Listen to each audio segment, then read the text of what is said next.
How do we go about putting together a wish list for buying a house? I'm Spencer Schumacher. I'm a real estate broker in Southern Wisconsin. Help people buy houses and sell houses in Southern Wisconsin, based out of Madison. Uh, when we think about putting together a wish list, this is the fun part about real estate. What do we really want? Where do we want to live? What do we have to have? What do we want to have? And what would we actually dream about having? Okay, lots of different questions. Depends on budget. Depends on where you're at in your life. Depends on this your first house. It depends if you like to do fix houses up. So first thing you should always think about is location. Where do you want to be? Uh, do you want to have a place that you're going to be able to walk to all the restaurants and bars? Do you want a place that's going to be close to your schools? Do you have a place that's going to be close to your work? What is this location going to look like? In Madison, we got east side, we got west side, north, we got the suburbs, we got rural. Depends on what you want. Okay, so there's a lot of different options.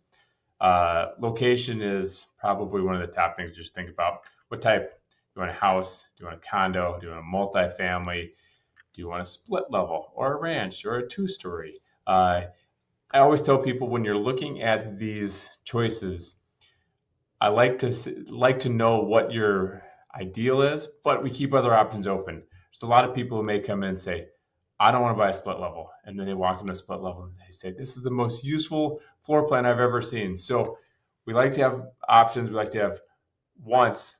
Not all of them need to be must-haves. Number of bedrooms, number of bathrooms. That's a pretty easy one. Sometimes I err on saying, if you say 2 bathrooms, maybe we say 1.5. So we get a half bath, a full bath. Maybe we can add a bathroom somewhere. So it depends on the search, depending on how tight the market is. The amenities, those are oftentimes the wants, the large walk-in closet, the open floor plan, fenced yard. Maybe a fenced yard is a must-have, depending on your type of dog or your kids or something. So 2-car garage, 1-car garage.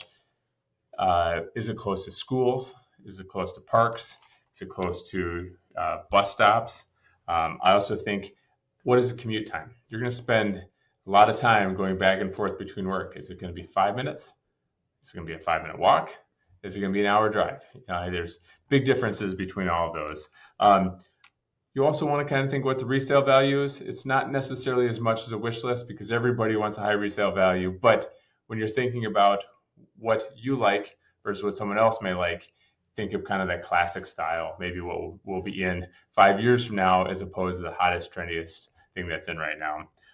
Last thing I like to think about is, grocery stores, churches, those things you use every day.